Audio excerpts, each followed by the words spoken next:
Hello and welcome back to another episode of the MindSets podcast. I'm your host, Angus Cook, and we're here for episode 51. And this is an episode I have been deeply looking forward to. I met Phil probably about 6 months ago and was absolutely delighted when he said he'd jump on it and do an episode. And we finally got him here. So as you guys know at this point, I don't like to introduce my guests just in case I do something that they wouldn't appreciate.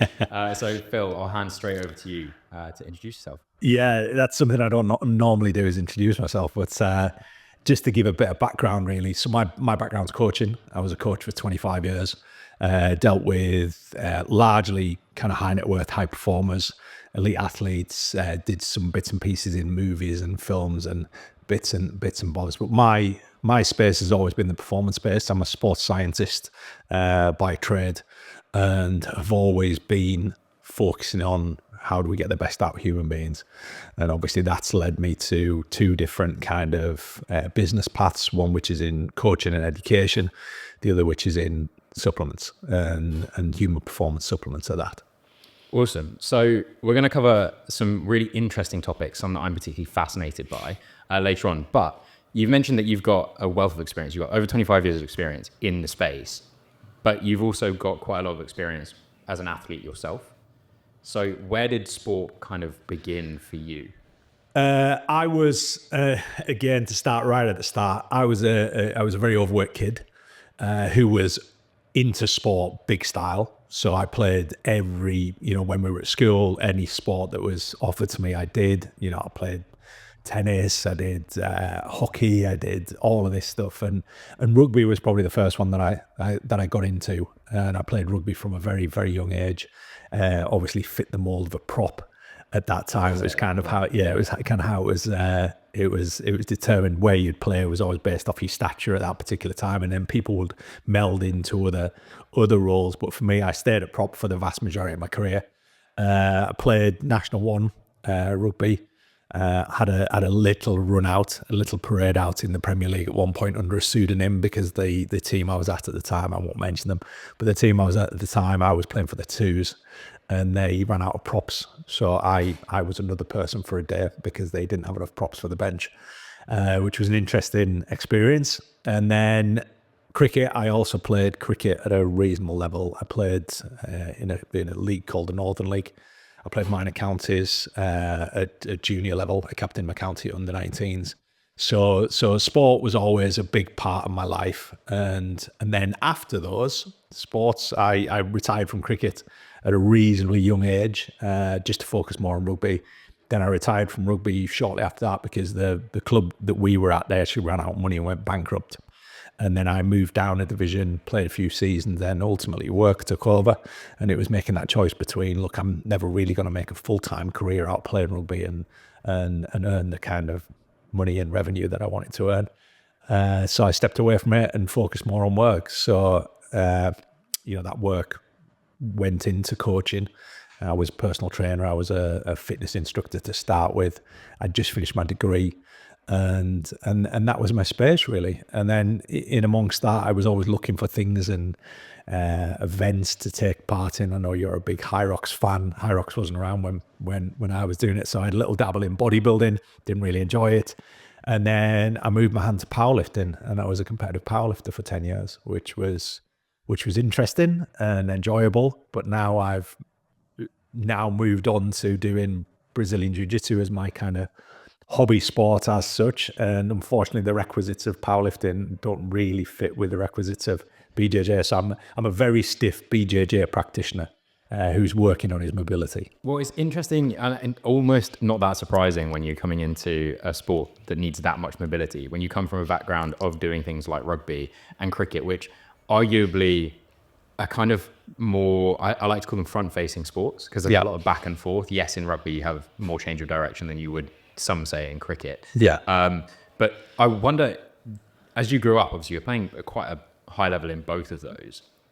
Was the gym quite a key thing early on, or did you find that you were naturally good at them and then you kind of learned the training process as you went through those sports? Well, I mean, they're both very skill orientated. Obviously, there's a hugely physical aspect to rugby, but because I was big, ultimately, with being big, you are naturally strong. And I think that was just something I had. My legs were strong. I was carrying around a lot of weight all the time, and that kind of fit that mold. But then I wanted to do something about the way that I physically appeared, and I wanted to work more on that performance aspect. So I started going to the gym when I was, I guess, very young in the grand scheme. I was about 14, and I was going to secondary school, and there was a local gym. And this was in the days when, as a 14-year-old, if you went to the local gym and joined, they weren't bothered. So I joined the gym at 14. And what I would do is I'd finish school, I'd go into the town, I'd train for an hour, and there was a chap who worked at one of the local sports shops where instantly I ended up getting a part-time job as well. But he worked at a local sports shop, and he would leave at 5:30 and go back to our village. So my family knew him, and they asked him and said, is it possible for Phil to jump in? And I think he quite liked the company.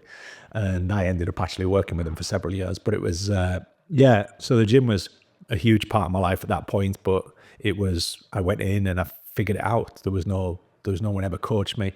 I always tell the story of, as a trainer and as a coach, to me, approaching people in gyms and correcting them and asking them what the goals are and all these things is part and parcel of the business. But I never got approached in the gym by anybody until I was early 30s. And I was in New York, and I was training in a gym in New York, and there was one of the instructors came over to me and corrected me on one of my movements. And that was the first time someone had actually came up to me on the gym floor, a trainer or a coach in that facility, which was, given that my other business is about, the business of personal training, the nutrition, all the coaching aspect, it was quite surprising for me. After all that time, I'd never once been approached. And obviously there's an intimidatory factor where you see someone who looks like they've been in a gym. But even in the early stages of me going to the gym, nobody ever grabbed me and said, Phil, you need to do this differently. And the inductions were they showed you around, showed you where the bathroom was, and told you not to do certain things, and that was it.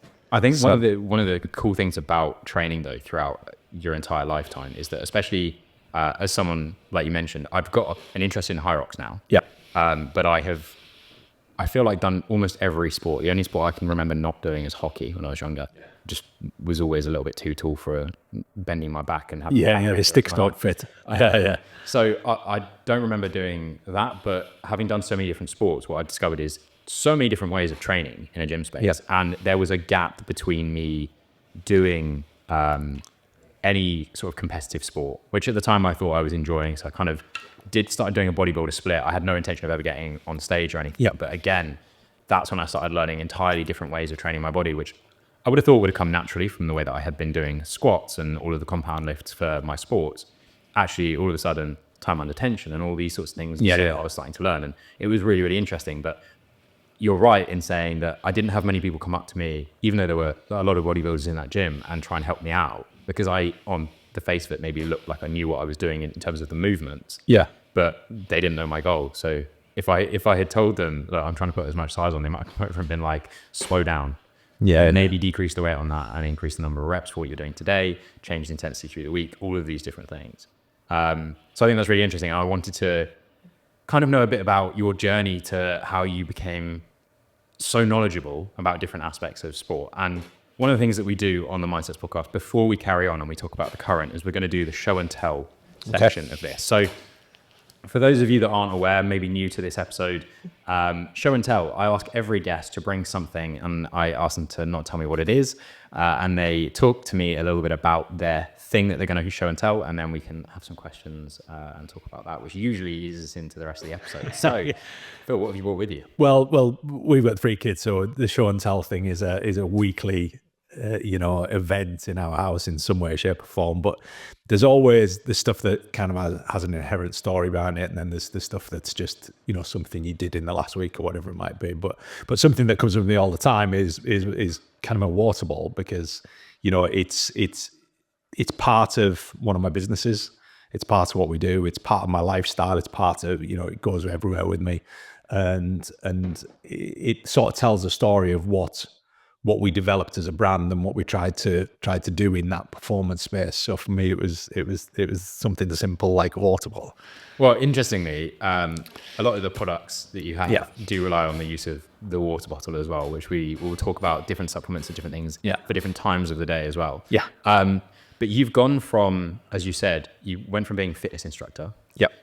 coaching, more interested in performance because you have, was your degree in sports science? Yeah, sport and exercise science. Yeah. Yeah. So you've got the knowledge side of things there, but you've now gone to a point where you're coaching coaches. Yeah. And you've been recognized as the best coach for coaches in the UK. What is different about being a coach for coaches in comparison to being a coach for clients directly, do you see on a sort of daily basis? There's the overall coaching aspect of it, because obviously, you're coaching coaches or you're coaching clients. The coaching process is very similar. You're utilizing the same tools, the same skills. It's just the messaging is slightly different, because obviously what you're trying to do is you're trying to relay something that somebody's going to directly do versus something someone's going to indirectly coach somebody else to do. So the process is very, very similar, but it's being able to translate it. I think communication's always been a reasonably decent skill of mine, and I always attribute some of that to I grew up in a pub. So I always attribute some of that to something that was subliminally kind of absorbed from an early age. I was watching my dad talk to complete strangers. This pub was in the middle of the Lake District, so we get strangers come in almost every day. And my dad would just stand at the bar, and if there was only him and them in, it's a very awkward silence if you don't converse with him. So he would just talk to these people. So he'd introduce himself, he'd get into some kind of small talk about something. And then ultimately they get into some conversation about, what they were doing there, or the beers or something along those lines. So it was that communication skill, and that served me very well early in my career, because my acquisition of clients was really easy, because I just went and talked to people. I went and explained to them who I was, what I did, how I could help them, and had at that point a reasonably decent skill set. And it was just all about, how do we explain to people how we're going to help them? How do we take them through that process? And it all reverberates back into things like business. Is ultimately in business, what are we trying to do? We're trying to build relationships with people. And this is what coaching's about. It's about building a relationship and then being able to communicate what you want them to do or what you want them to achieve at the end of it, and that process. So I think the comms side of it is massive. And I think that's something that I've worked on for years and years and years, being able to communicate things in different ways. A bit like, we're sat on these bar stools, and I always remember one of the cues for squatting was, imagine you're sitting down onto a big stool, but not everybody gets that. Some people are like, what do you mean? I don't really understand that. So then you'd have to have a slightly different cue or something, you'd have to explain things in a different way. And it was being able to physically manipulate people to do a movement in a way that maybe their body didn't want to do it.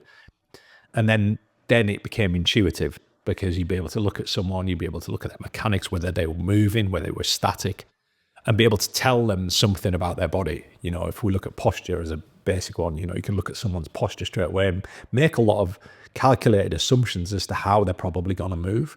And then once you've got that, you can then look at their stride, you can then look at the way that they move on a pitch. One of the things I used to do with a lot of the elite athletes was look at past videos of them performing. Because what we're ultimately looking for is we're looking for a weakness. It's like, your engineering, right? Is that when we look at structures and we look at engineering, all we're doing is we're going, right, where's the weak point exist? Where's the weight, where's the load distributed? And essentially we're applying the same sort of principles to movement. And the more movement there is, the more complicated it becomes. So again, I touched on the fact that I powerlifted, but powerlifting, every single thing is in this plane. Whether you're bench pressing, whether you're squatting, whether you're deadlifting, your feet are pretty much in the same position every time. The alignment of your arms is pretty much the same position at the time. Your shoulders are in the same position. There's no rotation. You're actually trying not to rotate at all. You're trying not to tilt either side. So you're creating this rigid structure. And then again, I was telling the story about BJJ, where you're taking this rigid structure and now trying to move it. So it's almost like you've taken a piece of clay and you've actually set that clay, and you've spent years trying to set that clay in one position. And now what you're trying to do is you're trying to mold it back down and warm it up and create this mobility so this clay can be moved and manipulated. And that's that difference between that line between mobility, stability, and it's an interesting proposition. And obviously throughout my career, I dealt with people who just wanted to physically look different or needed to look physically different. The stuff with films was always interesting, because ultimately you're told, you need this person to look this way, and ultimately you trade off everything else. You don't care about performance anymore, which is quite a nice thing. Whereas you get an elite athlete who come in and go, I want to look really good, but I also want to perform. But your performance has always got to be the focus. And again, you'll see this in hierarchies, that you'll get the people who genetically are at the top of the tree, who just look amazing, and perform amazing. And then you've got the people who perform amazing, but maybe don't look like they do quite as well. And it's always, you see it in boxing, you see it in mixed martial arts, where some people just look incredible, like these sculptures, and what you stereotype as the Michelangelo's David kind of thing. And then you look at these other people and you go, oh, they don't look in as good a shape, but their skill acquisition is incredible, their physicality is incredible, they're strong, they're powerful, they're quick, their endurance is phenomenal, but they just don't look quite what you'd expect. This is where my fascination for sport and sort of biomechanics comes in, because like you said, engineering background, most of my engineering background is from a problem-solving aspect. I did a lot of systems engineering. I used to do quite a lot of design engineering, which kind of came off the idea of what is the problem, identify a weakness, and then try and fix it with some sort of new theory, see if it works. But the thing when it comes to, as you're saying there, in all different sports, you have different athletes that statistically might have the exact same statistics and be both elite performers, but they might look entirely different. You look at, if you go back in football times, you look at Emil Heskey. It was once the biggest transfer wage when he was playing at the height of his career. And then you take someone that's a little bit more modern. If you take like Eden Hazard, who actually had a similar goal scoring season, but if you look at the two players, totally different heights, totally different builds, totally different weights, and they move entirely differently, but the goal is still the same. So one thing that I know that you have to work with many, many different clients across different sports with is reverse engineering from the goal. Yep. What does that actually look like if someone, an individual, an elite athlete comes to you? How do you break that down? And you mentioned the use of video and that sort of thing, but do you actually ignore that to begin with and then kind of work back towards that? It depends on it's all about what you know. So if I don't know anything, I'm making assumptions. And what happens with experience is those assumptions become more and more correct, because this is intuition and what you understand. And again, I think this is true in any career. In engineering, is that something that would take you a ton of time to work out, 20 years into your career, you just go, I know what the problem is now. And this is kind of the coaching thing, and everything is reverse engineering in essence. And I was actually talking about this yesterday to somebody, and we were talking about prep for bodybuilding shows. And there was always this thing, and I did this for quite a while. I prepped quite a lot of people for bodybuilding. And one of the differences that I had was the fact that I wouldn't give them this set time period. So everybody would come to me and go, 12 weeks prep. And it was just this norm across the entire industry. That's what I always hear. The amount of time, 12 weeks. Yeah. So it was 12 weeks. And I'm like, well, it isn't 12 weeks. It all depends on where you're starting from. So I might have somebody who's carrying loads more body fat than the next person. I might have somebody who's carrying way more muscle tissue than the next person. And ultimately, that timeline is all about, right, where do we need to be to win? And how long is it going to take us to get there? So if you take an athlete, we work with a couple of Olympic athletes, and we do what are called quadricycles. A quadricycle is a 4-year training plan that you reverse engineer. So you start from really where are they going to be? So what would win a gold medal? Or wherever we anticipate they're going to be. So what would win a gold medal in 4 years' time? And then we go, right, where are you now? And how do we fill this gap in to ensure that you go from here to here? So you create this complex program, and it's to do with periodization and things like this. And we can talk about periodization in a little bit, because again, the relevance to the general population is very, very different to an elite athlete. So we reverse engineer this plan. Now, there's going to be hiccups along the way. So they might have a bout of sickness, which means they fall behind. But you're hoping that the person that they're competing against doesn't fall behind. So constantly, as you're looking at this timeline, you go, what are the things that we could do that they're not doing?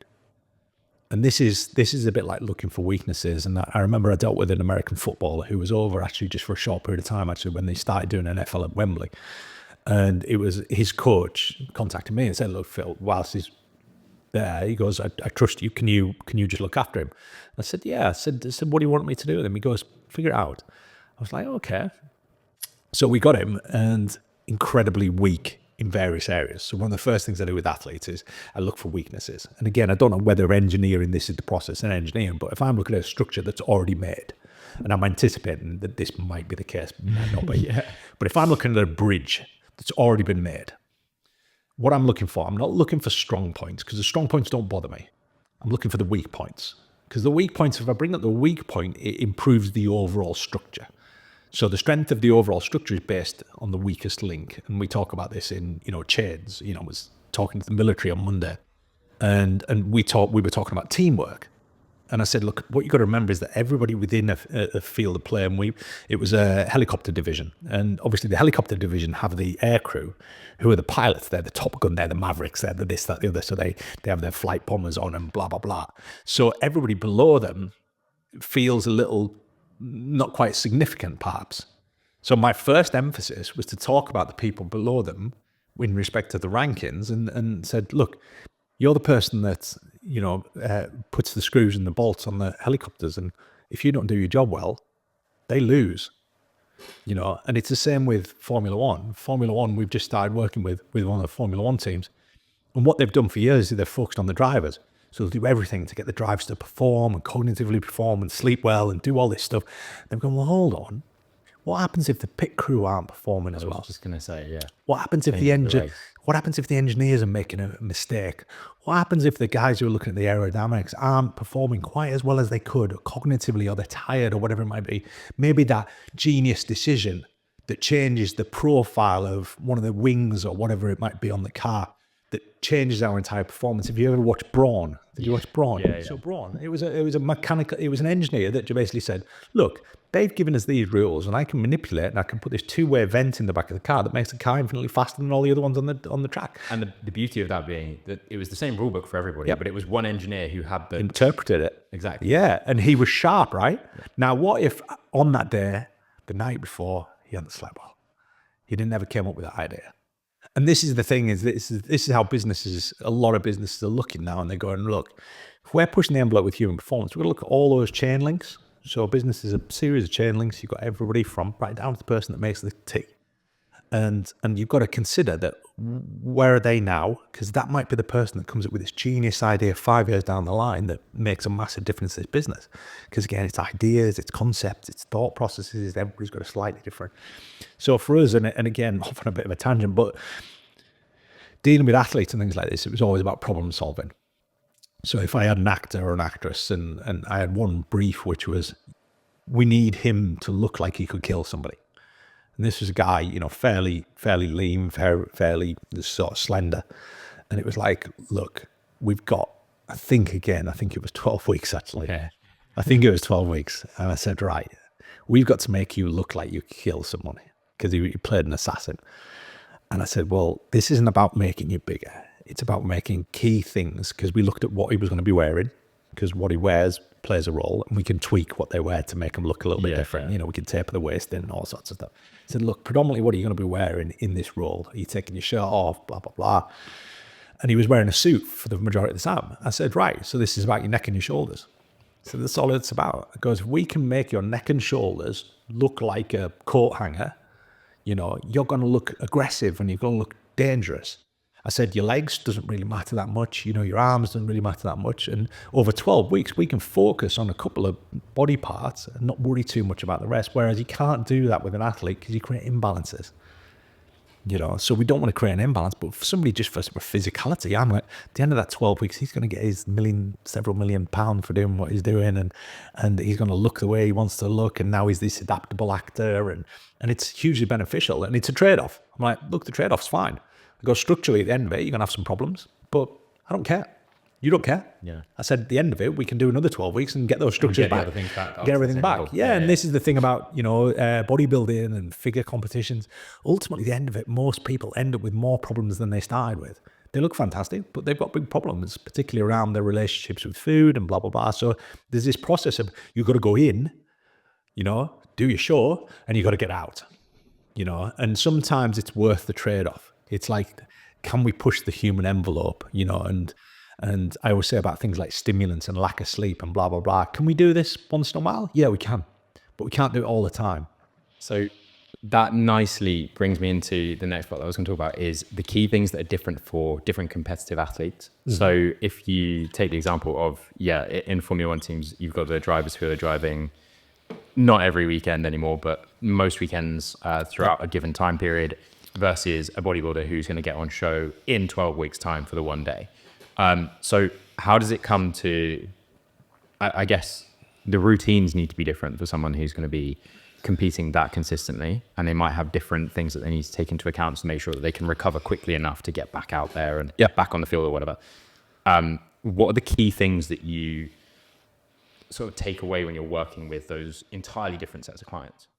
It's understanding when and where their how would you explain this, their peaks are. So you're looking at essentially what you've described there is you've got a single peak versus multiple peaks. Now the problem you got with a multiple peak, you can't, and this is always something that people either take well or they don't, is you can't perform at 100%. You can't. If you're an athlete that is doing something week in, week out, you cannot work at 100%. If you're doing a one-off event, 100% all over. But the problem you got is that the body isn't capable of getting back from 100% in the time scale that you've potentially got. So if you're doing high rocks every week, the problem you've got is you've got a performance window, then you've got a recovery window. If the recovery window doesn't match the performance window, you're going to get injured. So you might be able to do 3 and then you're just going to get injured. And this is the challenge that we have with, for example, in F1, where we're looking at what's the time period they've got between races. One of the big challenges they've got in between races is in between the race, they might have a significant amount of travel, which means we've got to acclimatize them. So we've got what we call phase shift. We have to phase shift them to put them in the time zone that they're going to be racing in. Otherwise, they've got jet lag, and jet lag is hugely detrimental to human performance. So we got those factors. So when we're looking at these singular peaks versus multiple peaks, and I remember one of the bodybuilders I dealt with, and he came to me and he goes, on my plan is I'm going to do this show a week after, and this show a week after this. I said, we can only peak for one. I said, so I can't guarantee you'll be at your best at the first one, but I can guarantee you'll be at the best at the last one. If we guarantee you're going to be at the best for the first one, the problem is we're going to struggle to hold on to that condition for the next 2. I said, so it's entirely up to you what we do. I said, but I think we can get you into good enough condition to win the first one, win the second one, and win the third one, but you'll peak at the third one. And as it happened, that's what we did. We won all 3. And it was this thing of, look, if we can get you here, we've then got to sustain it and we've got to maintain it. And one of the challenges you have with bodybuilding is it's this thing where people build up to it, people build up to it. And then the second they've competed, they then switch off. And ultimately, bodybuilding is a large part is about nutrition. And that first switch off that they have is, I just want to go and binge on a lot of food. And ultimately, for him, it was this thing of, you can't do that because you've only got a week till the next one. You know, we can have a little bit of leeway, but ultimately that was just loading up on carbs a little bit more. But we can't go off tangent here for 2 or 3 days because we're never going to get back. So it's all about that, you know, what's the duration in between? Hence why we've seen this massive movement in sport and performance towards recovery. Because ultimately those peaks and how high those peaks can be on a repetitive basis depends on what we do in between the peaks. And in between the peaks, it really isn't about training. It's about how well you recover. Yeah. And with recovery, obviously, there's the inclusion of things like rest days and understanding how to actively recover at times as well. But the big thing, and I don't know if I could be quoting you when I say this, but I have heard, and you might also tell me that I'm wrong, that if sleep wasn't a thing that everyone in the world did, it would probably be a banned sort of substance if it was considered as a substance. That was, I think it was Russell Foster that said that. Yeah. So, I mean, is there actual is there truth to that in terms of absolute truth to us? Sleep is the key, and this is what my experience throughout the industry and ultimately what brought me to the Human 24 brand is that throughout my entire career, we were always looking at what can we do to get the edge on somebody, whether that be through nutrition, supplements, training, recovery modalities. It could be, you know, I had an athlete I worked with who slept in a hypoxic tent. So we're adding all these little things up to get them to this end point. And then it was this thing of we're just missing this massive aspect, which is sleep. The majority of people that I dealt with, in fact, not the majority, every single person that I dealt with, I can't think of anyone who had good sleep and had problems with their sleep. And I was like, look, this is this performance parameter that if we can nail, it isn't just margins we're moving significant numbers here. And this is this unfortunate mentality that we have, particularly around business, is that people look at volume over quality. So they think, look, if I sleep for 4 hours, it means I can work for, 20 hours. Instead of looking at if I sleep for 8 hours, I can perform better for the other 16. And that performative, piece is way better than it would at 20. And they also then don't get the other challenges that the lack of sleep brings, which is a heightened injury risk, mental health problems, metabolic health problems, cardiovascular risk goes up. So we've got all these health factors as well that go out the window. So it was this missing element. So I wanted to focus when we started Human 24. I was like, look, this isn't about margins anymore. And this is why sports nutrition didn't really excite me very much, because in sports nutrition, we know what works. We've known what works for a long time. There's not much innovation. Ultimately, we're trying to move performance markers on a physical level. But what you've got to remember with sports performance is we can look at performance supplements, i.e. a supplement that you can take that is an ergogenic aid is going to make your performance better. But what we've got to remember is a large part of performance is what you did before it. And what we did before it are things like, macronutrients, micronutrients, nootropics, adaptogens. We've got all of this stuff that we can play with in between those performances to enhance recovery, to enhance sleep, to enhance cognitive function, to regulate stimulation levels. So we can do all this stuff in between. So I was like, well, hold on, this is a really exciting space. It's an area that we can really focus on, but doesn't just move the needle slightly, it moves it significantly. The average, statistically, they reckon the average professional athlete gets 5 to 6 hours sleep a night. Now that is, if you drop that down by another hour and a half, that person's walking around cognitively like they're drunk. Which is a problem, right? I can vouch for that. I mean, being at university and again, having done some different sports at very, very different levels, I remember doing an all-nighter for some coursework at university. And around sort of 5, 6 in the morning, I feel almost hungover. Yeah. And just before that, I've had a really weird spell where everything's really funny. And it is, like you said, it's almost like being drunk. Yeah. It's a very, very strange phenomenon. And then when you push past that and young and dumb, stupid enough to go and, think that's fine to do before competing. And you might get away with it on the odd occasion when you're depleted like that, but consistently your performance just goes so downhill from the standpoint that your brain, even though you think that you might be okay, is just not able to react as quickly as it should do in certain circumstances. And we're in realms there of delirium, psychosis. We're in huge realms. And like you say, once in a while, that's okay. The human body's capable of that. But people are doing this repeatedly. So we talk a lot about social jet lag. So social jet lag is when somebody takes their normal biological rhythm, which is their wake and sleep time, and they massively disrupt it. And ultimately you end up with the same symptomatic problems that somebody jet lagged have. And this is why shift work is, shift work's a known carcinogen. So shift work is when you're moving this rhythm constantly back and forward. But people socially and culturally have done this for years. On a Friday night, they go out, they stay out late, and then they sleep in the next day, then they go out late the night after, and then sleep in again the next day, and then they get to Monday, and it's this whole Monday morning thing. But they're jet lagged. They haven't flown anywhere, but biologically their body clock is out by 3, 4, 5 hours. They're waking up in New York, and then going to work cognitively, not functioning. This is why we see statistics around things like car accidents go up on a Monday morning. Because people aren't switched on. They're not cognitively performing. They don't function very well. And it might take them 2 or 3 days to reacclimatize and get back to where they were before. Now their performance on the Thursday is fantastic, but then on the Friday, what do? They do all again. And the thing is, the culture's changing around performance because, I go into, I did a talk at the Bank of America to the FX and Trading University. So these are the up and coming traders. And I always ask this question when I'm talking to a big audience because I'm just interested. And I always ask how many people in the audience drink alcohol on a regular basis. And if you go back 10 years, it would have been a unanimous hands up. Now, 75% don't drink in these kind of organizations. Yeah. And the more formal these organizations seem to be, the more apparent it is they don't touch drink or alcohol or drugs. And it's just a standard norm. Yeah, you still get into culture. So you look at rugby players 10 years ago, all on a weekend, all went out and got drunk. Yeah. That's what they did. Big time. And then the professional aspect of the sport came in and they're like, well, hold on, we can't do this anymore. And yes, probably a lot of them still drink because again, they were brought up in that culture, but they don't do it any level of frequency like they used to or the volume they used to.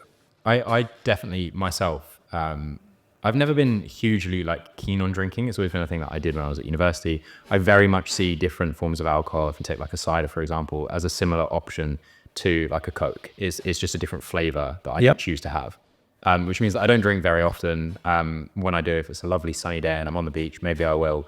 But I do immediately notice the impact that 2, maybe 3 pints of cider will have not only on my sleep, but on my then ability to perform in my standard gym sessions the following day. Yep.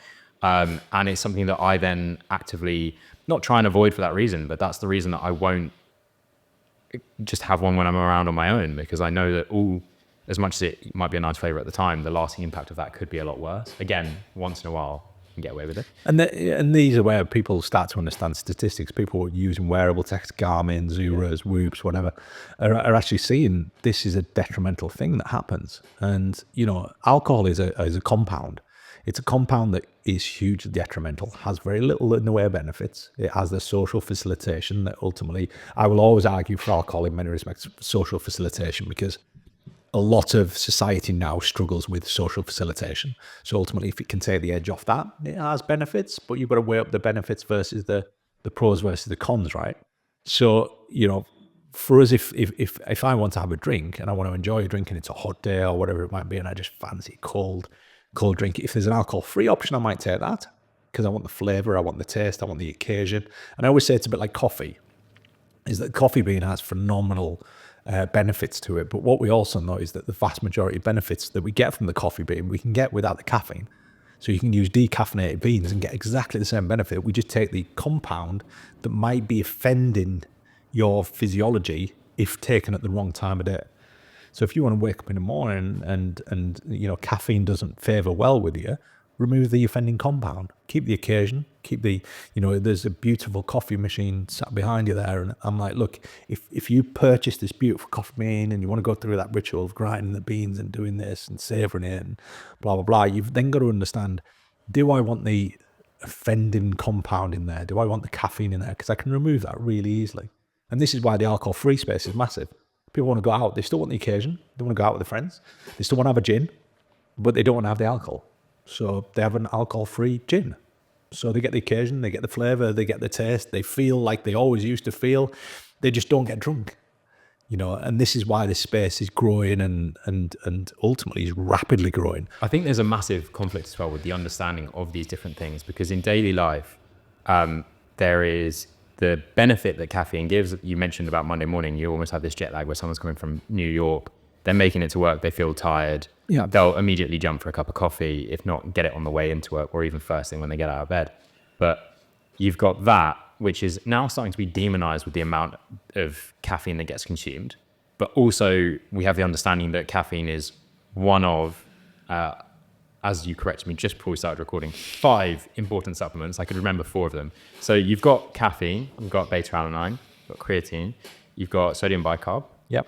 And now I've just... Nitrates, that's the one, which I've actually started using myself recently for my own performance. So those are 5 things which are legal, which you can take, which are proven to improve your performance. But I'm aware that there is also, as with anything, further science into that. There are timings to these things. Yeah. So because you work with various different clients and athletes with these different supplements, what are the main takeaways from those 5 specifically, or other supplements that you recommend using? Well, it all depends. Firstly, we've got to look at the goals of the athlete. So for example, nitrates and beta-alanine are very specific to a goal. Creatine crosses the bridge of most goals. Most people should be taking creatine, in my view. It's a nutrient that's hugely beneficial to human beings, and they're typically very deficient in. Cognitive output, there's been some massive studies with respect to kids and utilizing creatine, and again, cognitive development, and we're also in cognitive decline in older individuals. So creatine is a phenomenal supplement. Caffeine is a phenomenal supplement. It's an incredible ergogenic aid, does its job very well, but ultimately it's a central nervous system stimulant. And the problem we have with caffeine is it's misused and abused because it's a stimulant, right? So somebody taking caffeine too close to bed is going to damage their sleep. You damage your sleep, ultimately the reliance on caffeine goes up. Does that make sense? It just becomes this eternal loop, and we see this in cultures. And remember, all the time we're looking at, as a brand and as a coach, I'm always looking at occasions. So if I'm coaching someone, I've got a single bloke. He's got no kids. He's got no dependents. He hasn't got another half. He lives on his own. I could basically get him to eat anything because none of it's in conflict with his lifestyle. So as long as he's committed to that, he's going to eat what I give him. Now, put some kids into the mix. Now, he's got to consider that he's got to spend some time with his kids. He's got to have an evening meal with his kids. He's now got another consideration. So as a coach, I've also got to consider that. And what happens in the coaching realm is people don't do that. Coaches, or what I would define as bad coaches, they don't look at people's circumstance. So if I've got an athlete, a pro athlete who's dominated at the height of their sport for years and years and years, then all of a sudden they've got kids. Their occasion and their situation has completely changed, which means my process of coaching has to change. Doesn't have to compromise, has to adapt different things, right? And people say, oh, you're not going to be able to do this because now you've got this and you've got that and blah, blah, blah. I'm like, no, you've just got to change your approach. And this is the thing with, utilizing supplements is all depends on the approach, all depends on the outcome that you're looking for, and all depends on really what you're trying to achieve at the end of it. So caffeine out of those 5, so sodium bicarb I'll talk about in a second because that's another one. But and sodium bicarb's the sort of one you don't want to get wrong. I was going to say, yes, it could be explosive. Yeah, it could be detrimental, but ultimately we know it works. But it's getting the dosage right. And when we talk about dosage, we also talk about timing. So dosage and timing kind of sit under the same umbrella. Is that if we get the dosage or timing wrong of a lot of these, they don't really do the job very well. And caffeine's one of those. Is that we just don't dose it very well, and we don't get the timing right, because the dosage needs to be very specific to an individual, and that dosage could be very specific to their life stage. It could be very specific to their output. If you've got somebody, and I always talk about like the vessel. So if you think about the nervous system, so it's the central nervous system stimulant. So if we think about all the things that stimulate our nervous system, that's filling that bottle. So if we think about digital exposure, so digital exposure 20 years ago barely existed, right? Now we've got this massive digital exposure, which adds to this ball. So we've got digital exposure, then we've got pressure at work, then we've got pressure at home. And again, going back on that lifestyle thing is that if they don't have a family or kids, there is no pressure at home. If they don't have a job, there is no pressure at job. If they've got no financial worries, there is no financial worries. So we've got to consider everybody's kid and go, right, what does this look like? Now, if I've got somebody with a full bottle, nervous system is jam-packed full, and I give them caffeine, it overflows the bottle. If they haven't got a care in the world and they take caffeine, they just feel a nice little buzz and they get on with their day. So the effect is very, very different in different people. But what we've got now is we've got a society where our nervous systems are jam-packed full. So caffeine now has to be considered way more than it was 10 or 15 years ago. So we've got to be very strategic about its use. And unfortunately with society of extremes where, I talk to someone about caffeine management and they go, I'm quitting caffeine. I'm like, well, hold on. Caffeine's really useful. We just got to be clever about when we use it. Don't abuse it. And don't abuse it. And this is the same with anything. It's not a more is better scenario. And this is the mentality around work we were talking about before. People are like, the longer I'm awake, the better. No, actually, statistics tell us that's incorrect. Is that we're looking at quality over quantity. And, you'll hear people quote this through, but they selectively quote it to things they're quite happy to compromise, but they don't utilize that same sort of modality across their entire, lifestyle, I guess. But yeah, it's about timing. And then sodium bicarb has always been a dosage thing. If you get it slightly wrong, you mistime it, it can create gastrointestinal problems, and it's a shit show. Yeah, quite literally. Yeah, very well used. But very effective at what it does. So my understanding with things like nitrates, with beta-alanine and with sodium bicarb is it facilitates in sort of removing this lactic acid or lactate. Is that wrong? That's my top level knowledge. No, sodium bicarb is a lactate buffer. Okay, so it slows the production in essence. Slows the production, or it stops it getting to its end point quite as efficiently. But lactate, again, what we've discovered with lactate isn't the problem. Lactate is actually, we can utilize it as a fuel source. The problem is overaccumulation and not getting rid of it fast enough. So again, being a buffer, what it does, it slows down essentially the production and the uptake and blah, blah, blah. So sodium bicarb acts as a buffer. Beta-alanine and nitrates work largely on things like blood flow. So they help us with getting nutrients where they should be. So again, when we, if you think about the niacin, everybody's used B3, a flushable B3, and they used to use these as supplements all the time because when people take supplements, people want to feel something. Yeah. So obviously caffeine, you feel something, but niacin used to make people's skin flush. There was another compound called vanadilyl sulfate they used to use years ago. So they just whack it in the supplements to make people go, oh, I feel tingle. And they think something's happening. It doesn't always mean there's something beneficial, and ultimately blood flow to the surface of your skin isn't really going to help you very much unless you're looking at cosmetics. But each one of them serves a slightly different purpose. So there's buffering elements to some of them, which helps us with the fuel systems, adenosine triphosphate, phosphocreatine, and then we've got ones that help us with certain metabolic pathways, AMPK, mTOR. And again, these are different pathways for different types of athletes. So nitrates, for example, a good example with powerlifters is powerlifters taking nitrates before lifting is crazy, because what it's going to do, it's going to engorge the muscle with blood, which you don't want to do. Bodybuilders want to do that. Powerlifters don't. So when you take when we look at these typical pre-workouts, and most of the pre-workouts are based around stimulants and nitrates, normally arginine or something like that. And when you combine them, if the bodybuilding workout you're doing, where you're trying to engorge, blood and nutrients into the muscle and flood it, that's great because we're looking at tissue breakdown. In powerlifting, you're trying to actually avoid that. In strongman, you're trying to avoid that. In endurance athletes, you're trying to avoid that. You don't want an endurance athlete dragging blood and nutrients to it, because again, they get the pump and then they get problems. So it's strategic when and where. Whereas nitrates for a powerlifter, you'd probably take the nitrates either late at night or you'd take them first thing in the morning, not around your performance. Okay.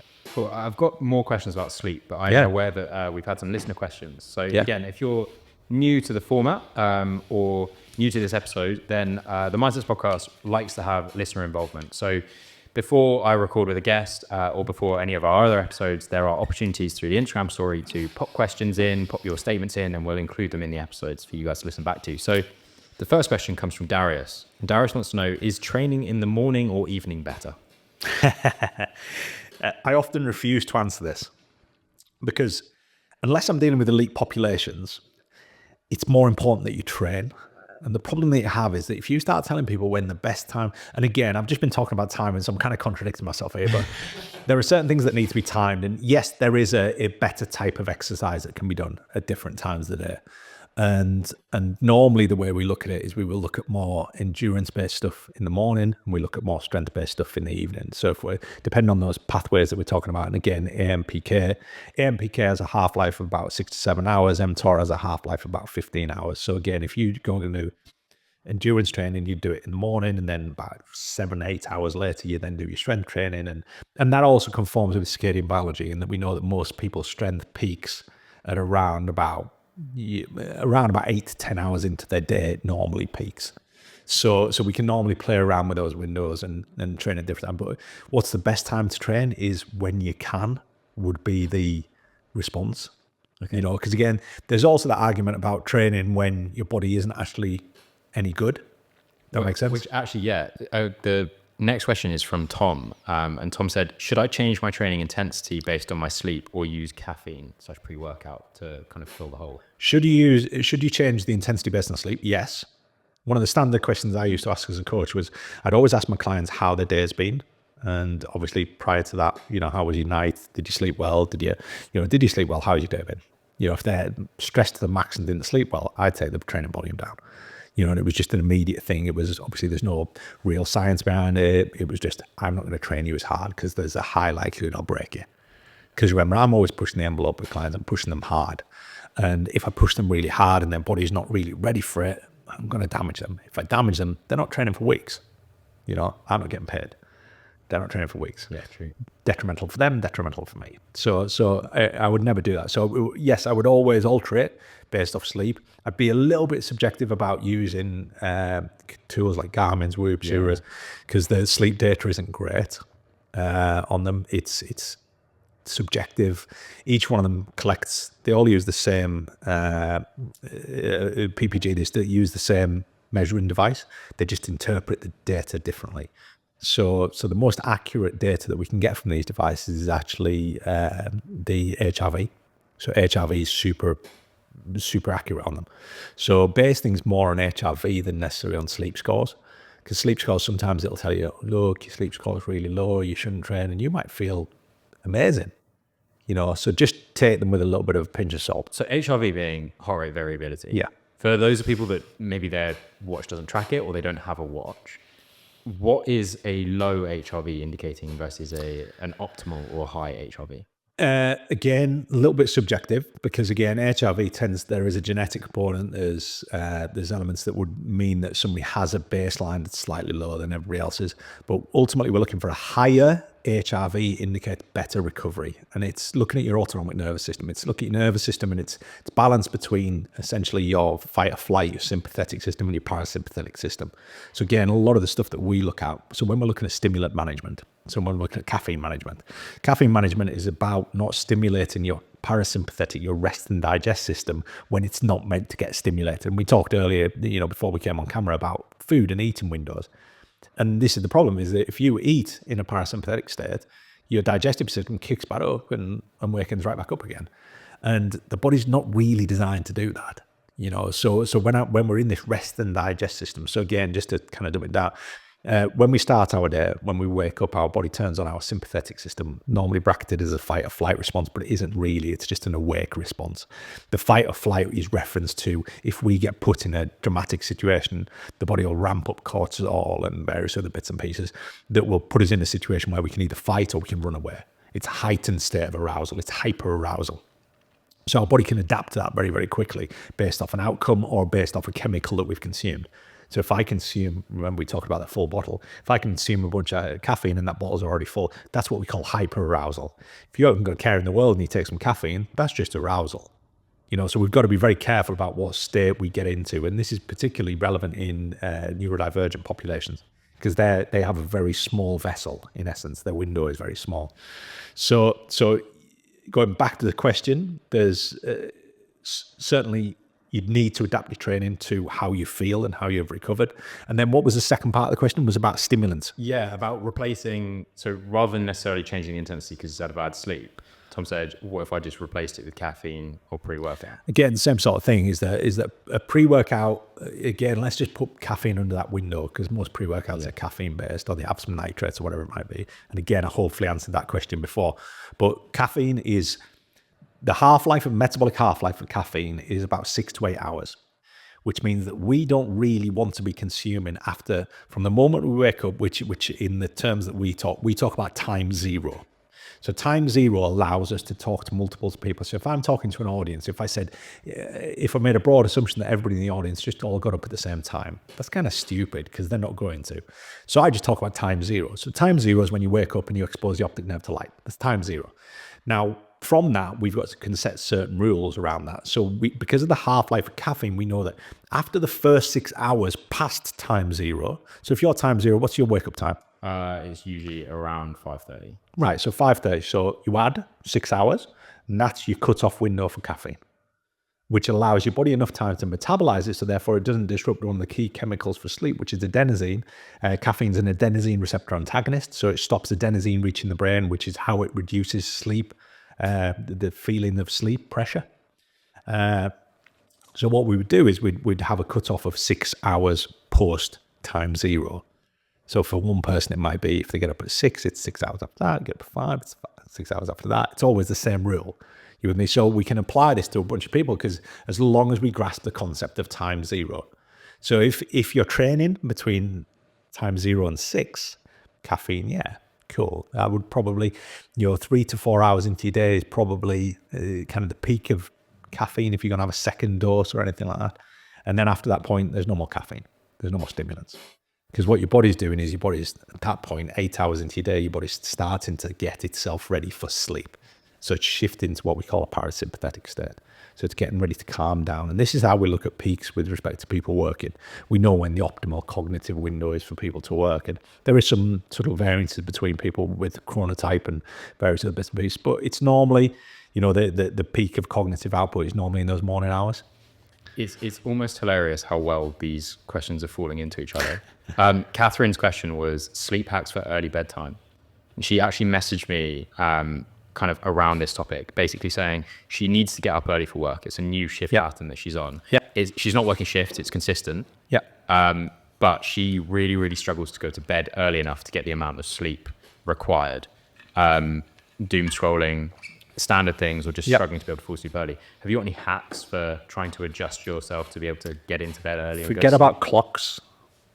Because when we start clock watching and when we start looking at clocks, we start to determine our sleep time by a time of day. It's not a time of day, it's a duration of time from time zero. So again, kind of sits quite nicely to what we're explaining. Sorry, what was the lady's name? Catherine. So if Catherine's time zero now has moved from 7 to 5, her bedtime has now moved back 2 hours as well. Because what we've got is we've got a 16-hour wake window, and that gives us the 8-hour sleep that we need physiologically. So if we look at the 16-hour window, we take our time zero with plus 16.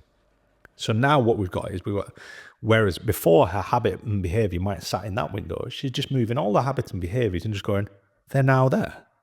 So with respect to going to bed early, what's she defining as early? She's not going to bed early. She's going to bed at the same time. If we talk about relative hours, she's going to bed at the exact same time. It's just the fact that she will look around and go, well, that TV show isn't on. That's normally on at 10 p.m. And instead, the TV show that's on at 8 p.m. is on right now. So all these things that she thinks are thrown out the window, they're not. So the behaviors and sleep hygiene is essentially, when people refer to sleep hygiene, it's a series of habits that you have on the run up to bedtime. So that might last an hour and a half. So you have an hour and a half of things that you do. So one of the first things you might do is you might get your device and you might put your device down. So you reduce the amount of cognitive stimulus. So you put your device down. You might put the telly on. You might be very selective as to what you put on the telly. So you've now picked something on TV that isn't creating this emotional response and, this stimulus.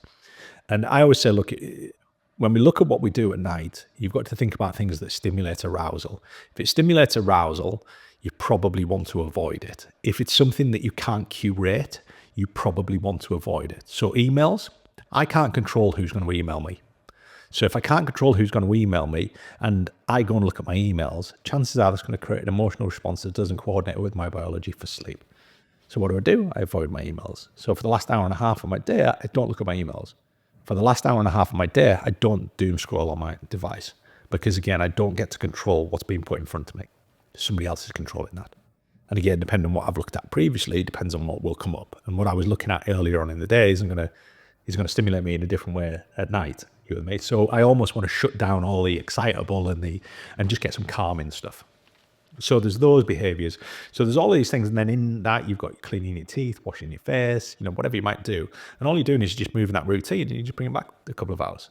So sleep hygiene just is put the sleep hygiene an hour and a half before you go to bed or plan to go to sleep. So when we look at shift workers, it's the same thing. Shift work is just, look, one of the key things we've got to control with shift work is light exposure.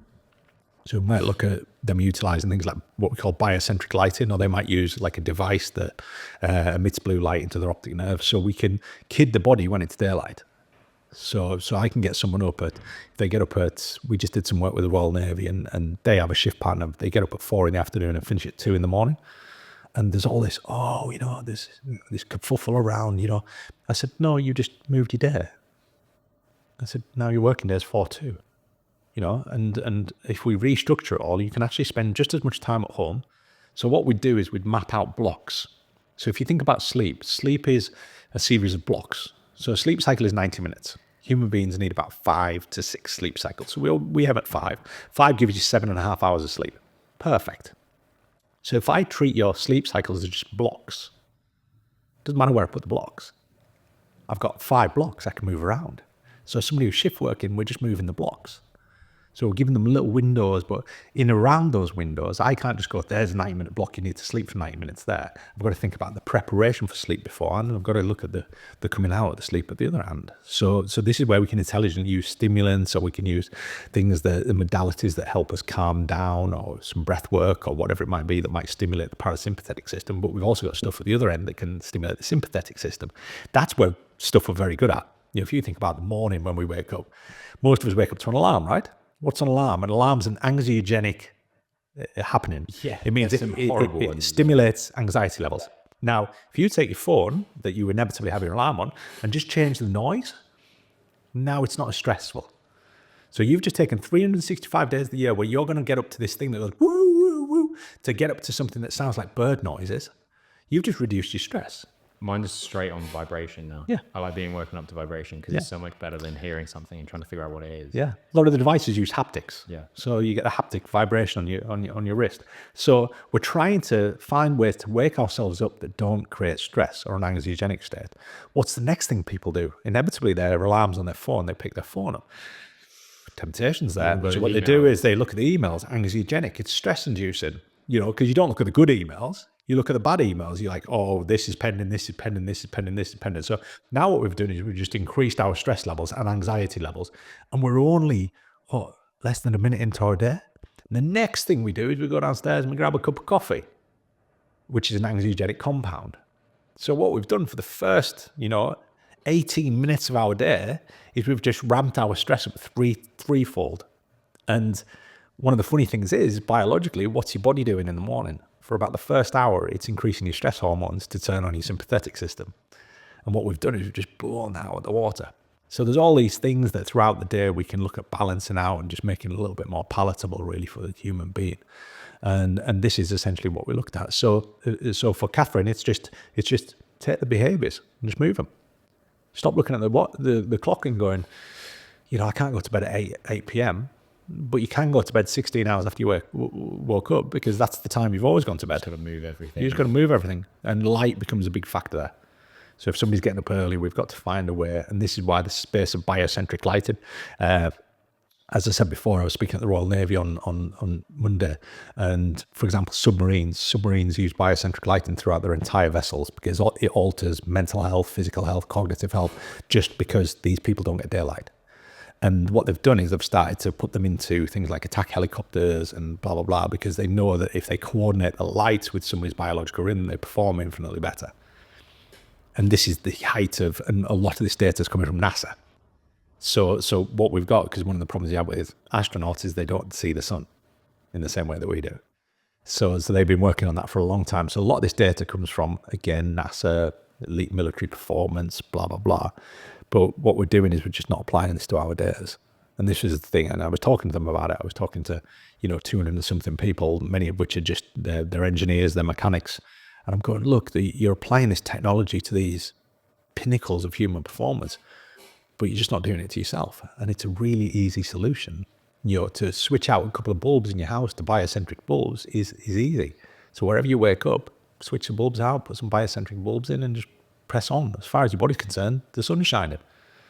Because technology kind of screwed this for us. Because when we invented the candle and then we invented the light bulb, all of a sudden we were like, well, we can get up whenever we want. But ultimately the body wasn't biologically getting the stimulus it needed. And so we're having to come back round. Yeah, we're going full circle. And we're like, look, and the cool thing about shift work is if I can control light with shift workers, I can essentially kid their body into realizing that it's just daytime and it's just nighttime. We do a lot of work in hospitality and sleep tourism is now a big thing.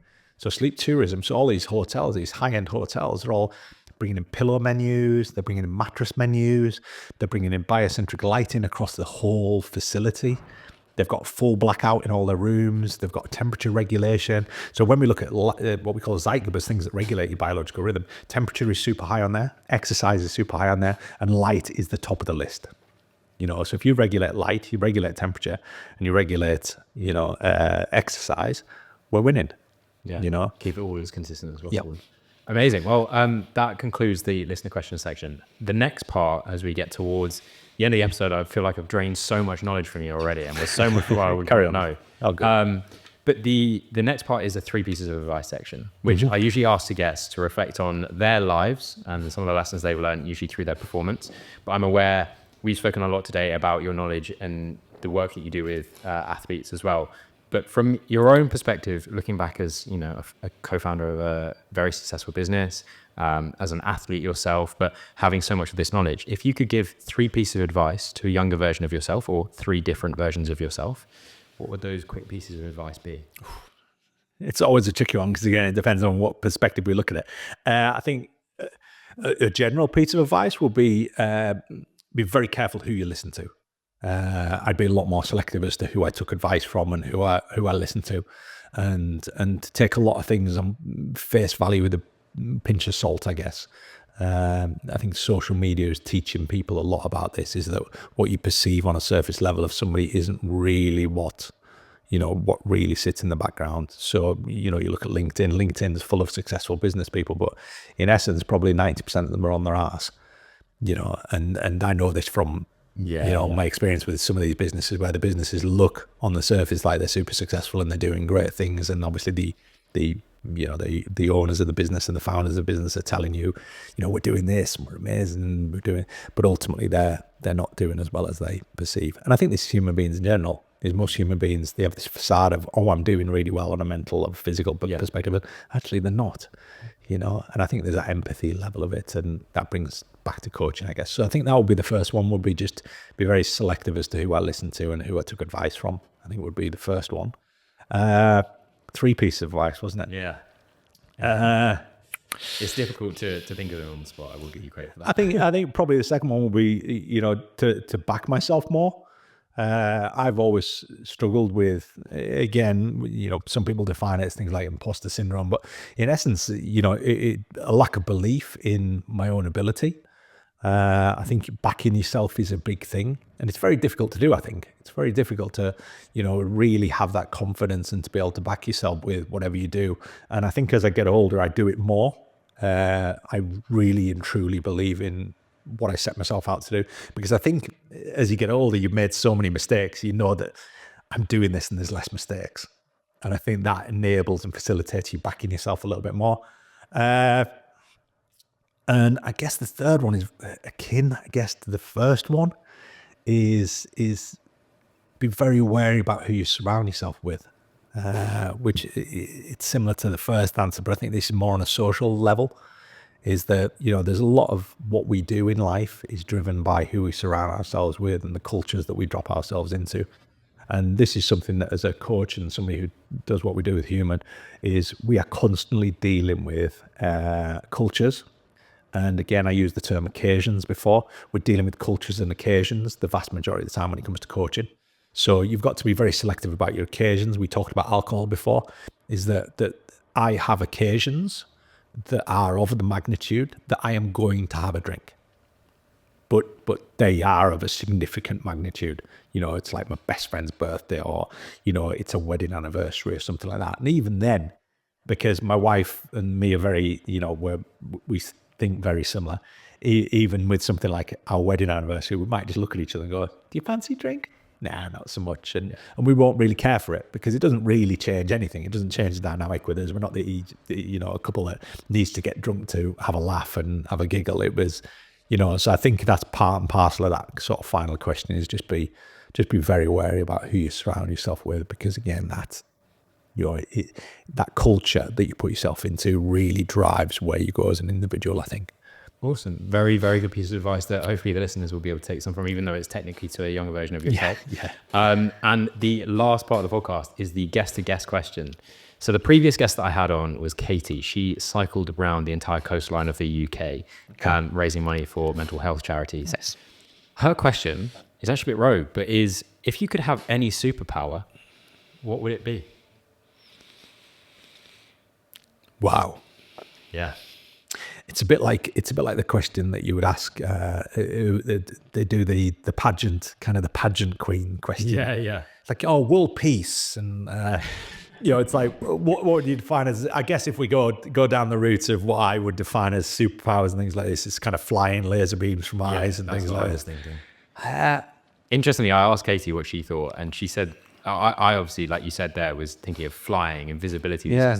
She went for the ability to be able to breathe underwater, because she's fascinated by sea life, which is one that I think is fair enough, but I hadn't really considered as, that is actually a superpower. It is. Yeah, but I would counter that one, because again, ocean, the problem is with being able to breathe underwater is that you've also got to be able to see underwater, because once you get past a certain depth, you can't see anything. So I'm like, look, there's loads to explore, but you can only really explore the shallow level anyway. So I'm like, not to throw a spanner in the works, Katie, on that one, but I'm like, yeah, I like that, but it would get boring very quickly, I think. Yeah, fair enough. Whereas I think flying always has to go, because there's so many things you could do with it. You could travel, right? Yeah. Fly, Free travel. incredible. But again, the ability to fly, you've got to be able to have the ability to fly pretty damn quick. Because I was going to say, who's to say there's not a lot of effort involved in flying? yeah, but again, it's that thing of, look, if I'm going to fly across the Atlantic, I'm like, how long is that going to take me? Yeah, true. Because really, that's going to get boring pretty quickly. Yeah. It's a bit like, when you're desperate to pass your driving test, and then very quickly you realise driving isn't actually all that much fun. No. Unless you stick a car in a track and start. It's. I think flying probably has the best capacity there. I think that's, and then there's stuff like, if you, I guess, invisibility and stuff like this are all interesting, but I think that's just if you've got immense paranoia. I think invisibility would be horrible. I wouldn't want to know if someone started talking about me and I I think it would just create immense paranoia. I think from a criminality perspective, I think invisibility would be phenomenal. Amazing, yeah. I'd be like, but again, flying could also come into that as well. Laser beams could also come into that. So I think you always have to think with a superhero is that, am I a good superhero? Am I a bad superhero? Because I could do some really bad things with, and bad things as in, I mean, stealing stuff or, making yourself incredibly wealthy by robbing banks or flying in through whatever. But yeah, I think, anyways, flying. Flying. Awesome. Well, good answer. Yeah. And I need to take a question from you for the next guest. So what would you like to ask the next guest without any context as to who it's going to be? I think there's been loads of food ones, has there? Interestingly, so my co-host on the alternate episodes where we talk about performance topics, he came on first as a guest, and his question was, what's better, donuts or cheesecakes? But that is really the extent of the food question. Really? I would have thought a lot of people would have gone at the food one, because again, it's a nice topical one. I've been on a few podcasts where it's a standard question they have. Oh, okay. Like about type toppings on burgers or pizzas or whatever it might be. Well, feel free to go with that if that's what you want to run down. Yeah, I think I might go with that. It will be, I think, the one meal for the rest of your life. Every single meal has to be the same. There's only one meal you can eat. Can't say food. Okay. Because then it's like, who wants to eat the same? Well, who wants to eat the same meal? But if there's one meal that you would never ever get bored of, what would it be? I'm going to ask you what yours would be before we round up. I'd have to really think about that, to be honest. Okay. Yeah. Oh, fair enough. I'll leave that to the next guest. That's going to be on them. I'll give him a bit of time to think about it. And it all depends on the consequence of the food as well. Because obviously, if it's a really tasty, bad, nasty food, if I'm going to eat it for the rest of my life's either going to be shortened because of that. That's the challenge, isn't it? Okay. It's like it's got to be healthy, but it's also got to be tasty as well. I'll make sure they consider those things before their answer. It's a biggie. That's an excellent question. Thank you very much, Phil. You're welcome. If there's anything else you'd like to mention, obviously we've spoken today about Human, but if I will put all of the links to Human in the description and also your Instagram tag and fab with that. But if there's anything else, nothing more to add. Amazing. No, thank you for having me. I'm aware that you have got plenty more people to talk to and give information on. So I'll round up, and I want to say massive thank you to all of you that are listening or watching on the YouTube. If you haven't already, if you could drop a follow, a like, a share, or even drop a 5-star review, it'd be incredible over on Spotify or wherever you're listening to this. That would be amazing. But otherwise, I look forward to seeing you all in the next episode.